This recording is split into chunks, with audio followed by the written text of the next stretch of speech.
So thank you guys for coming and joining us in these new meetups. Here we are with Rudir, that is our main speaker today, right? So just like a brief applause to Rudir.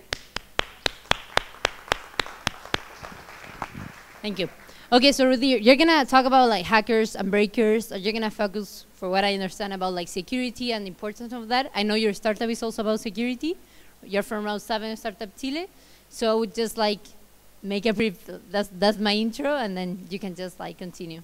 Okay, so thank you guys, and you have. Thank you. Hello, can you hear me? Yeah. Hi, my name is Rudhir Sharan. Rudhir, it's a little bit of difficulty. Sometimes people learn to program before they learn my name. I'm founder SecPanel. SecPanel stands for Security Panel. So it's an anti-hacking software, a security software for servers, cloud servers, and dedicated servers. We try to help people about one part of a very ignored part of security for VP people, which is servers.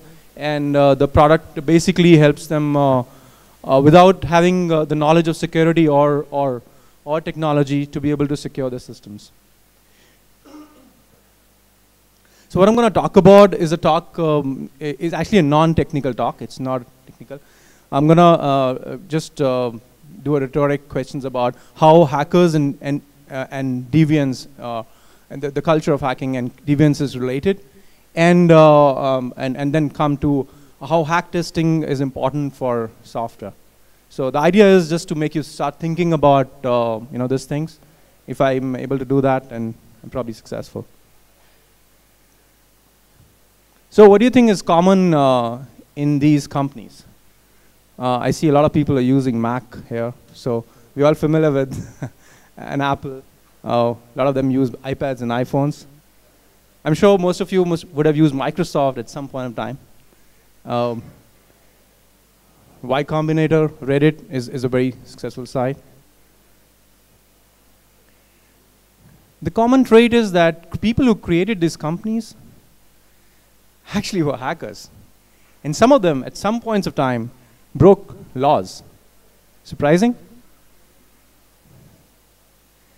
So these are photographs of the founders of Apple, when they were in their younger days. And the middle of them is a photograph taken of an object which is kept in a museum. So they're obviously celebrating that. It's called a blue box. You know what a blue box is? Yes, of course. Right. So it's for, just to add to, a blue box was a device, an electronic device used to emit sounds at certain frequencies, whistles. And when they were emitted, you would actually fool the telephonic system into thinking that an actual authentication is happening for a long distance call. So you could make a free long distance call by that box. Obviously, they were illegal, right? In an interview, Steve Jobs says that they were so fascinated by making, and he says, the best blue box in the world, to be able to control infrastructure worth millions of dollars, with a device which was made for less than $100 in parts, and they were teenagers at that time. They said that it gave us so much power to think that the idea, the concept was so successful.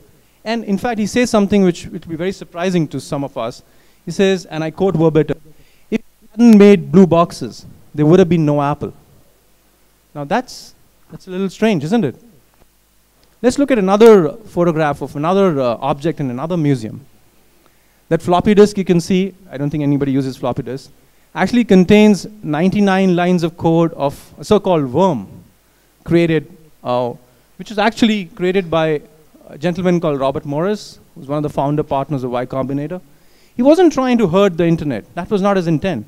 He was trying to gauge the size of the net, right? He teaches at MIT. Of course, there are other hacks, not necessarily of nature which are breaking laws. A fantastic hack for Connect. The creators of Connect wouldn't have thought that this kind of an application was possible with that. The point I'm making is that when you're creating when people are creating things there is an obvious byproduct of deviance that happens. And sometimes that can become a problem for society because deviance comes with a baggage. And when people are creating systems, they push the limits and they sometimes break boundaries which are created by us. Now there's obviously a big benefit to having such curious and supremely talented people, right? And we see that. I'm using a product by one of these people. There are obviously not just these two people. There are a lot of other people I'm not talked about here who have the same nature and have helped people impact people's lives.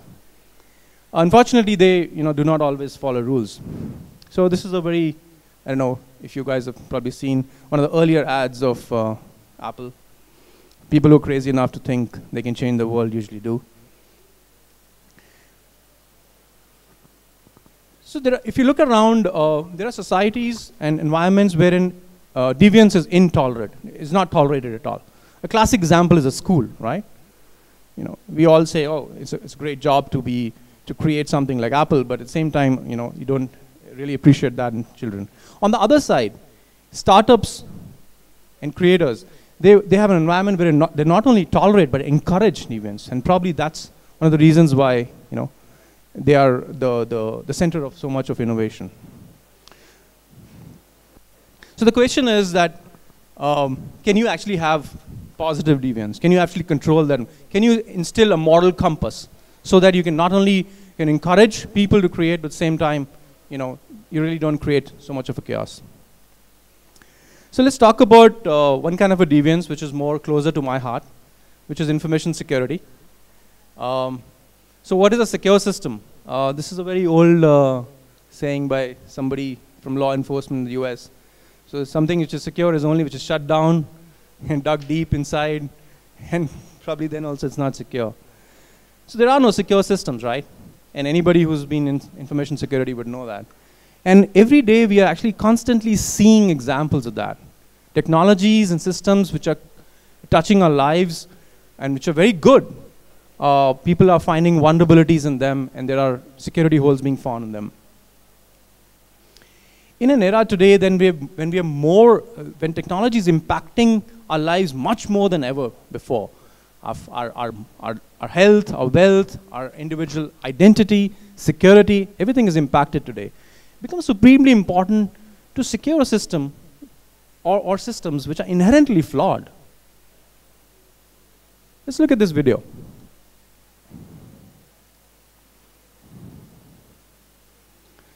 This is a crash test, and that's a dummy of a K10 Suzuki car from Suzuki. And you can see that had this been a crash in real life, the driver would have had no chance of survival. Would you like to drive a car like that? If not, would you like to build software which is not crash tested? Because it has a similar impact on people. And would your customers like to buy those software? There's another little bit of a geeky humor. For those of you who are familiar with SQL injection, if your kid's school doesn't have an application which talks to a database and doesn't sanitize it, and you say your name of your kid is Robert, quote, bracket close, semicolon, drop table students, assuming the table's name is students, it's not going to be a very healthy result, is it? So I think the point I'm making is that we always talk about the cost of security, the cost of ensuring security. But what is the cost of not securing a system? You can either pay now or pay later. I mean, and the latter payment is not going to be anyway similar to, because if you do not secure a system, you might end up with a catastrophe which is, much more than cost of that. I'm a movie buff, and this is one of my favorite actors, Anthony Hopkins, playing Ted Crawford in Fracture. And he says, you look closely enough, you'll find everything has a weak spot where it can break. The question here is not if systems that we're building will break or will have a flaw, can be hacked. The question is, it's inevitable that sooner or later somebody will hack your system. The point is, who would you like that person to be?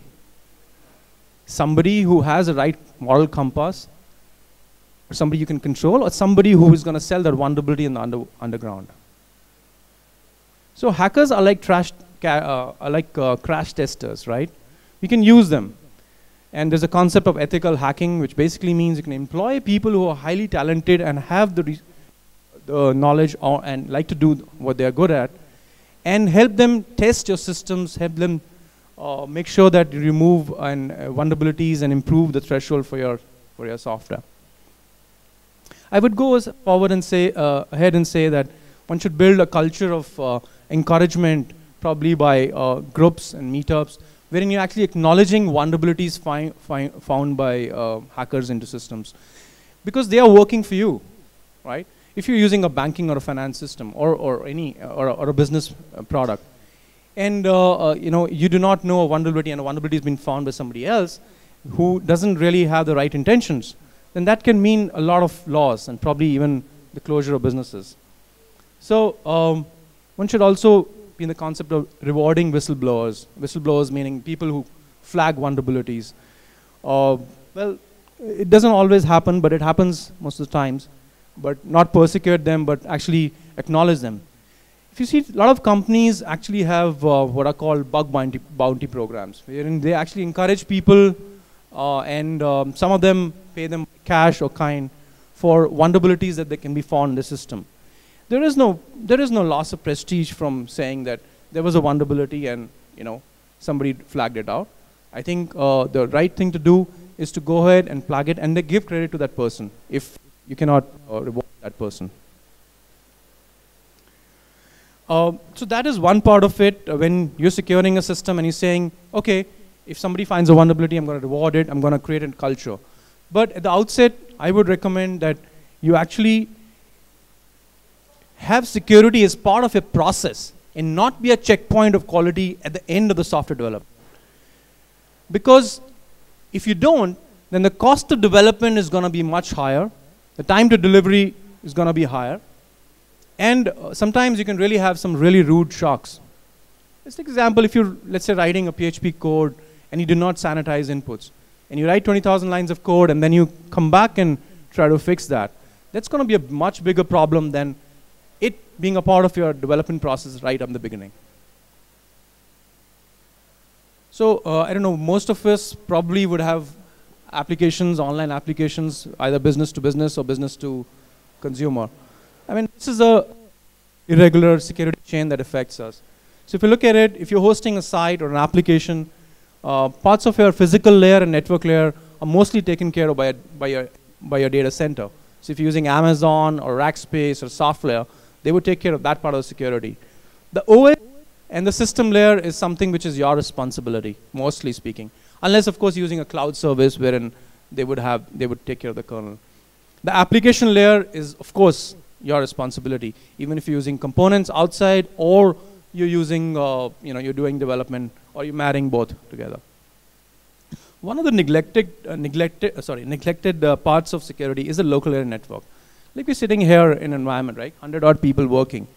And all of us are actually communicating with our, supposedly secure systems. And a breach here in this network could potentially compromise our, very secure systems. So it's a thing about chains, right? The strength of a chain is its weakest link. So, that's another thing. And these days, with a lot of use of tablets and mobile devices, what has become very a major source of attacks and malwares are coming in through devices, because we aren't really looking at what we're downloading as games or software, and there are not many security tools to prevent that. And of course, last but not the least, in fact, human factor is considered the most vulnerable or the weakest link in this chain. So I don't know, perhaps some of us are already using or referring to these sites. But these are interesting sites in case you have a curious mind. Most of them are listings of vulnerabilities on all kinds of systems. Some of them are just guide sites.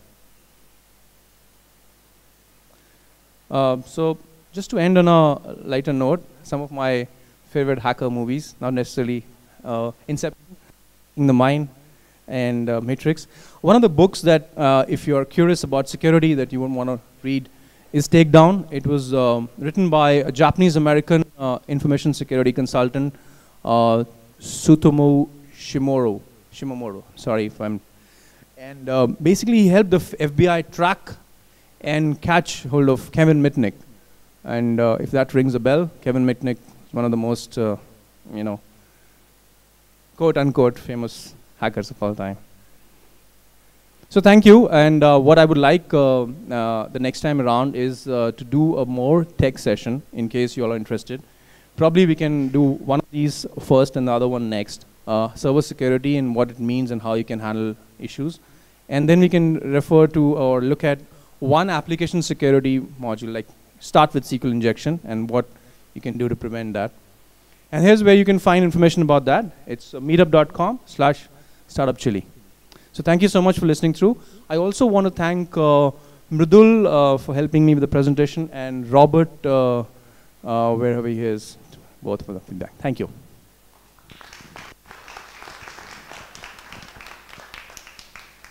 Thank you. Guys, does anybody has any question? No? Yes.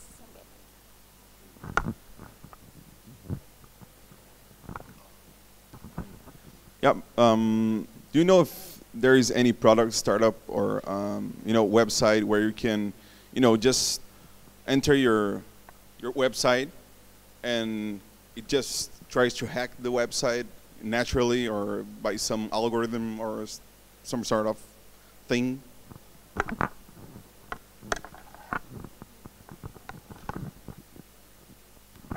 Do you really want to put the website name there? Or hack the website? Hack the site?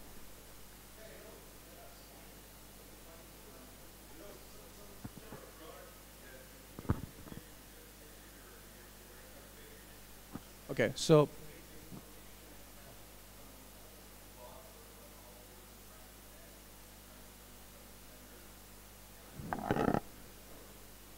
there are a couple of web application vulnerability assessment tools. One of them is, it's not an online, one of them is Akunetics you could use. Another is Havils, which is for basically for application. There is another online tool, what's that Bangalore-based company? I'll just tell you, we're Googling that. You could do that, but Akunetics is pretty, widely used. It's an online tool. It comes with a license, but so that's one of the things. There is also a hacking simulation site. It's called hackthesite.org.com. So that you want. I don't think you want to put your site's name in that one. You could use the first ones.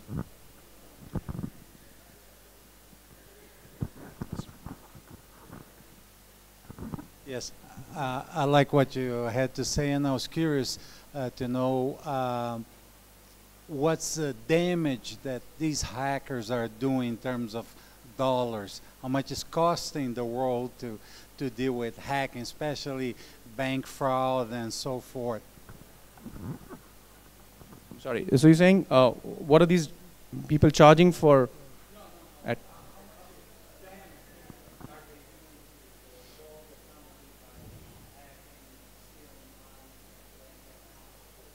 Right. See, quite a lot actually. And the thing is that when banks get attacked, normally they do not make this information public. For obvious reasons, they don't want to lose your trust. For example, I don't want to name, but I can tell you that a large bank in India lost something like almost $50 million in ATM hacks. And because the ATMs were vulnerable at that point, it's about 3 years back. It'll be difficult to assess, therefore, the damage in terms of the actual numbers. What I can tell you is that what kind of attacks are happening, and you can probably make an extrapolation in terms of money. So banks are obvious targets, payment gateways are obvious targets. But nowadays, most of the attacks, in fact, Semantics published a document saying 31% of attacks are actually happening on so-called non-sensitive targets, which are small businesses, not necessarily doing financial transactions. So they actually use them and then, for spamming and other things. Also, there is a menace called bots. Bot is nothing but a robot. Somebody hacks a machine, and then your machine is actually controlled by that person. So there's a network of bots people own and manage, and in some parts there is actually a fledgling underground business. They actually rent out those for creating damage and other. So that one, it's a little scary world there, in that terms. So I hope I've been able to answer that. Any more questions?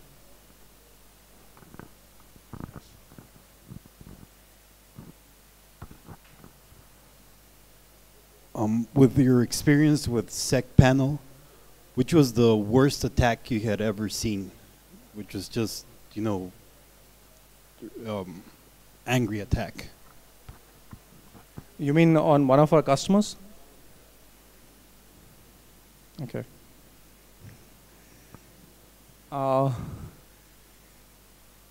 So I think let's start with frequency. Some of our customers get attacked between 5 to 7 times every day, and some of our customers get attacked about once a week. Worst attack? That's an interesting question. Sometimes what happens is that you can there are various vulnerabilities, right? So if you have an application vulnerability and you plug the rest of it, then the attacker is going to come after you through a application vulnerability, right? I really don't know the answer to that. Which was the worst one? There are quite a few wherein hackers really go after a particular site. So even if you protect that, then it'll come back and do that. But in general, some of the more unsolved hack problems are the distributed denial of service attacks. We basically really don't have a solution. Anybody doesn't really have a clear-cut solution to that, because it's like everybody in the world is trying to access your website, so it's going to go down. And as I was saying, that they are engineered from using bots. So yeah, pretty much that.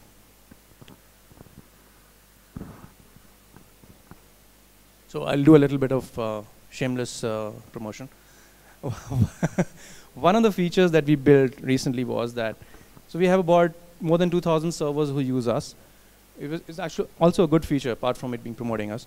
So if you're getting attacked by certain sources, right, or certain patterns of attack, so we put that into intelligence of the product. So the moment you start plugged into the network, you actually immediately can preempt those attacks.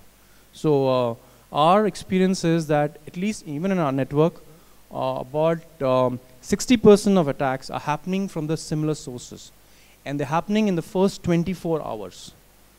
So that means that if somebody's attacking, let's say, application, or say, and then they will actually use the same, they would have hacked some system and then use that as a source for other attacks.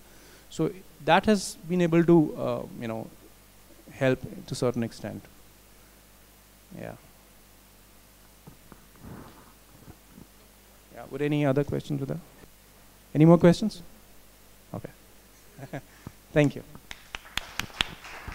Thank you. Thank you, guys. Thank you. Hope to see you in the next meetup.